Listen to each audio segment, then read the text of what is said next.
পাক্কা ২ বছর পর কাঙ্ক্ষিত প্রমোশন পেল সম্মুখ। আহ, খুব স্বস্তি লাগছে সোমের। কত মেহনত যে জড়িয়ে আছে এই প্রমোশনের পেছনে। শুধু যে ৯-১০ ঘন্টা অফিস তা নয়, অফিসের পরেও ক্লায়েন্ট মিটিং, সিটিং কি ছিল না। গাছটির সাথে সম্পর্কেও কাটা হয়ে দাঁড়িয়েছিল এই একটানা মেহনত। একটুও সময় দিতে পারত না সম্মুখে। যদিও গায়ত্রী নিজেও আইটি সেক্টরে কাজ করে, তাই ও জানে উঁচুতে উঠতে সোমকে কতটা চাপ নিতে হয়। তাও অভিযোগ করত, অভিমান করত, রাগ করে কতদিন কথা বলতো না সোমের সাথে। গায়ত্রী রেড্ডি, সোমের জুনিয়র, তামিলের মেয়ে, কিন্তু চমৎকার বাংলা বলে। কথা শুনে কেউ বুঝতে পারবে না ও দক্ষিণের মেয়ে। শুধু গায়ের রংটা ওটাই বলে দেয় ও দক্ষিণী। অথচ সত্যি বলতে কি, ফর্সা সোম গীতুর প্রেমে পড়েছিল ওই রং দেখেই। কালো রঙের মাঝে বড় বড় চোখ দুটো যেন সোমকে জাদু করেছিল। একই অফিসে চাকরি করার সুবাদে গীতুর গলায় ঝরঝরে বাংলা কথা, বাংলা গান শুনে মুগ্ধ হয়েছিল সোম। প্রেমে পড়তে সময় লাগেনি। সম্পর্ক যখন দানা বেঁধে উঠেছিল, তখন একদিন সোম গীতুকে নিজের বাড়িতে নিয়ে গিয়েছিল কলিগ পরিচয় দিয়ে। যে আনন্দ নিয়ে গীতু সোমের বাড়িতে গিয়েছিল, সে আনন্দ নিয়ে কিন্তু ফেরেনি। অসম্ভব বুদ্ধিমতী গীতু বুঝে গিয়েছিল সোমের বাবা মা তাকে ভালো মনে নেননি। সোমের সাথে তার বিয়ে হলে সোমকে তার মা বাবাকে ছাড়তে হবে। গীতু অনাথ। ক্লাস 6 পড়ার সময় এক গাড়ি দুর্ঘটনায় গীতুর মা বাবা দুজনেই মারা যান। তারপর দক্ষিণের পাড় চৌকিয়ে গীতুর মামা বিনায়ক ওকে কলকাতায় নিজের কাছে নিয়ে এসেছিলেন। সেই থেকে গীতু মা মামির কাছে মানুষ। গীতুর মামি বাঙালি, তাই মামি আর মামাতো বোন মল্লিকা থেকে বাংলা শিখতে গীতুর বিশেষ কোনো অসুবিধে হয়নি। মা মামি গীতুকে নিজের মেয়ের মতোই মানুষ করেছেন। মল্লিকা, মলি জানত গীতু আর সোমের ব্যাপারটা। সে বলেছিল বিয়ের পর সোমকে নিয়ে আলাদা থাকতে। গীতু রাজি হয়নি। তার নিজের বাবা মা নেই। সোমের বাবা মায়ের মধ্যে সে নিজের বাবা মাকে পেতে চেয়েছিল। প্রমোশন পাওয়ার পরে সোম তার বাবা মাকে গীতুর কথা বলেছিল। বাবা মা স্পষ্টই বলে দিয়েছিলেন কোনো মতেই এটা সম্ভব নয়। বিয়ে করলে সোম গীতুকে নিয়ে আলাদা থাকতে পারে, তাতে তাদের কোনো অসুবিধে নেই। সোমের রিটায়ার বাবার যথেষ্ট সঙ্গ দিয়েছে নিজেদের ব্যয়ভার বহন করার। সোম গীতুকে সবটা বলেছিল, বিয়ে করে আলাদা থাকতে চেয়েছিল। গীতু কিছুতেই রাজি হয়নি। সে বলেছিল আর একটু অপেক্ষা করো, দেখো তোমার বাপি মামুনি ঠিক মেনে নেবেন আমাকে। সোম কি বলবে ভেবে পায় না। সত্যি বলতে কি, সে নিজেও চায় না বাপি মামুনিকে ছেড়ে আলাদা থাকতে। বাপি মামুনি যে কেন তাকে বোঝে না। ভেবেছিল প্রমোশন পাওয়ার পর বিয়ে করবে, হৈ হৈ করে কাটাবে। কোথায় কি, কাজের চাপ বেড়েছে আগের থেকে অনেক বেশি। সত্যি বলতে কি, সোমের বাড়িতে ফিরতেই ইচ্ছে করে না আজকাল।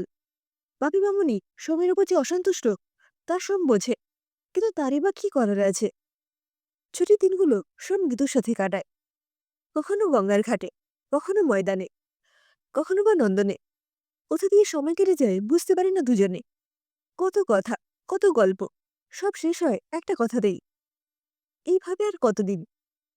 কিছুদিন পর গীতু মুম্বাই থেকে একটা ভালো অফার পায়। সোম কিছুতেই চায় না গীতু অফারটা নিক, তাহলে যে সোমের সবটা ফাঁকা হয়ে যাবে। অথচ আটকাবেই বা কিভাবে, কোন যুক্তিতে। গীতু বুঝতে পেরেছিল সবটা, তাও চলে যেতে চেয়েছিল। সোমের থেকে দূরে থাকলে যদি সোম তাকে ভুলে যায়, তাহলে হয়তো সোমকে বাবা মাকে ছাড়তে হবে না। কিন্তু গীতুর ভাবনা ভুল ছিল। সোম তাকে ভোলেনি, বরং আরো বেশি করে আঁকড়ে ধরেছিল গীতুকে। ফোনে, ভিডিও কলে, হোয়াটসঅ্যাপে নিয়মিত কথা হয় দুজনের। কিন্তু আজ মিটত না ওদের। 1 মাস হয়ে গেছে গীতু চলে গেছে। কাজের চাপ, গীতুর না থাকা, না, মানসিক ধকলটা নিতে পারল না বছর 34-এর সোম। Severe cardiac arrest. সঙ্গে সঙ্গে নার্সিংহোমে নিয়ে যেতে প্রাণে বাঁচল সোম। কিন্তু ডাক্তার বলে দিয়েছেন সোমের হার্টের অবস্থা ভালো না, রিপ্লেসমেন্ট দরকার, যত তাড়াতাড়ি সম্ভব। সোমের বাবা মা, আত্মীয় পরিজন সবাই হন্যে হয়ে বেড়াচ্ছে। কিন্তু বললেই কি আর রিপ্লেসমেন্টের জন্য হার্ট মেলে? কয়েকদিন যাবৎ সোমকে ফোনে না পেয়ে গীতু সোমের অফিসে ফোন করে এবং সবটাই জানতে পারে। চাকরি ছেড়ে গীতু কলকাতায় আসে। হায় রে, নিয়তির কি নিষ্ঠুর পরিহাস। এয়ারপোর্ট থেকে বাড়ির পথে গীতুর গাড়ি এক মারাত্মক দুর্ঘটনায় পড়ে। খবর পেয়ে গীতুর মামা মামি বোন যখন নার্সিংহোমে পৌঁছয়, গীতুকে তখন ওটিতে নিয়ে যাওয়া হয়েছে। রোগীর অবস্থা এতটাই সংকটজনক ছিল যে ডাক্তাররা বাড়ির লোকের জন্য অপেক্ষা করতে পারেননি। গীতুর স্পাইনাল কর্ড মারাত্মক ক্ষতিগ্রস্ত হয়েছে। কোমরের নিচ থেকে প্রায় সবটা গুঁড়ো হয়ে গিয়েছে। মাথায় হাত দিয়ে ধপ করে বসে পড়ে বিনায়ক। হাউমাউ করে ওঠে মামি। দু চোখ দিয়ে অঝরে জল পড়তে থাকে মলির। ভাবতে থাকে, কি কাকতালীয়, দিদি আর সন্ধ্যা একই নার্সিংহোমে ভর্তি, অথচ কেউ কারোর খবর জানে না। সৌম্যের শরীর খারাপের কথা মলিকে ফোনে সব জানিয়েছিল গীতু, তাই মলি সবটা জানে। প্রায় ঘণ্টা চারেক অপারেশনের পর ডাক্তাররা জানালেন গীতুর অবস্থা আপাতত স্থিতিশীল, কিন্তু আগামী 72 ঘন্টা খুব টাফ। রোগী যদি রেসপন্স করে তবে ঠিক আছে, রোগী কতটা নিতে পারবে তার উপরেই তার সামগ্রিক সুস্থতা নির্ভর করছে। 72 ঘন্টা না, প্রায় 84 ঘন্টা পর চোখ মেলে তাকালো গীতু। মা, মামি, মলি সবার মুখে হাসি। ঈশ্বরকে ধন্যবাদ জানালো ওরা। ক্ষীণ গলায় গীতু মলিকে সৌম্যের কথা জিজ্ঞেস করে। মলিকে নিয়ে সৌম্যের অফিসে ফোন করে সবটা জানল।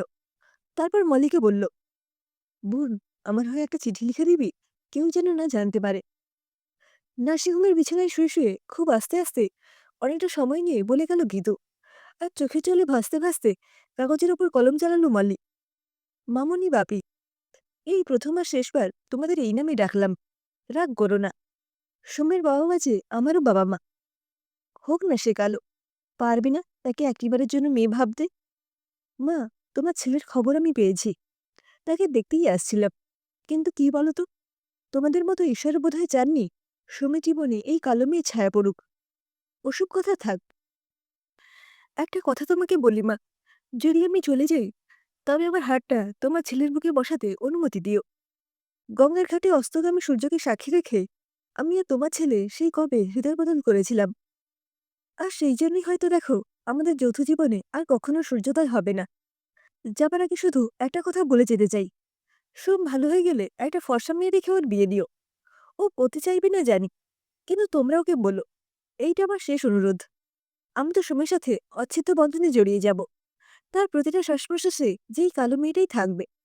তোমরা সবাই ভালো থেকো, আমার প্রণাম নিও। তোমাদের খুব অপছন্দের সেই কালো মেয়েটা, গীতু।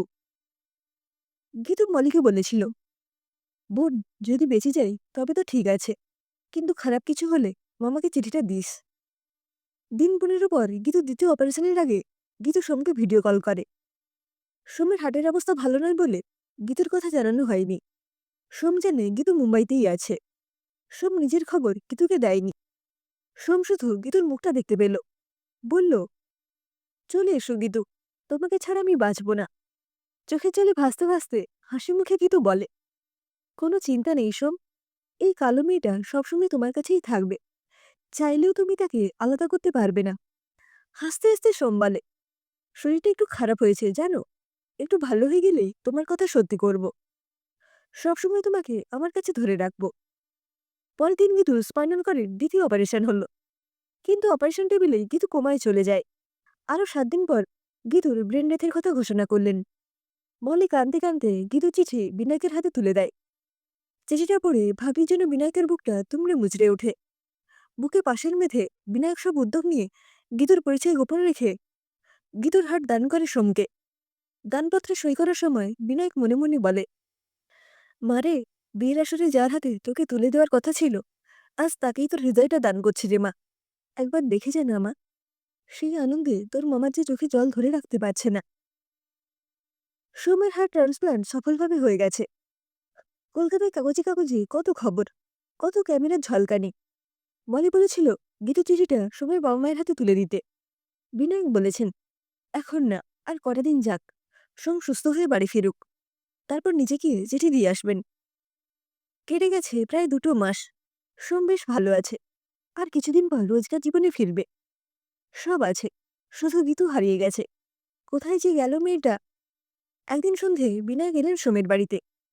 সোমের বাপি মামনি ওনাকে কিভাবে আপ্যায়ন করবেন ভেবে পান না।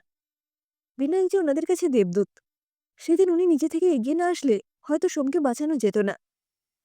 সোমের বাপি হাত জোড় করে বিনায়ককে ভেতরে আসতে বলেন, বসতে বলেন। ভেতরে ঢুকে বিনায়ক বসেন না, সোজা এগিয়ে যান সোমের দিকে। সোমকে আলিঙ্গন করেন বিনায়ক। আহ, এই তো গীতুমের ছোঁয়া পাচ্ছেন। পকেট থেকে রুমালটা বের করে চোখ দুটো মুছে নেন বিনায়ক। তারপর চিঠিটা বের করে সোমের মায়ের হাতে দিয়ে বললেন, আজ আর বসবো না বেয়ান, আমার ভাগ্নি রইল আপনাদের কাছে, ভালো রাখবেন তাকে। চিঠিতে সব লেখা আছে, পড়ে নেবেন। আসি, নমস্কার। এই কথা বলে বিনায়কবাবু সেখান থেকে চলে যান।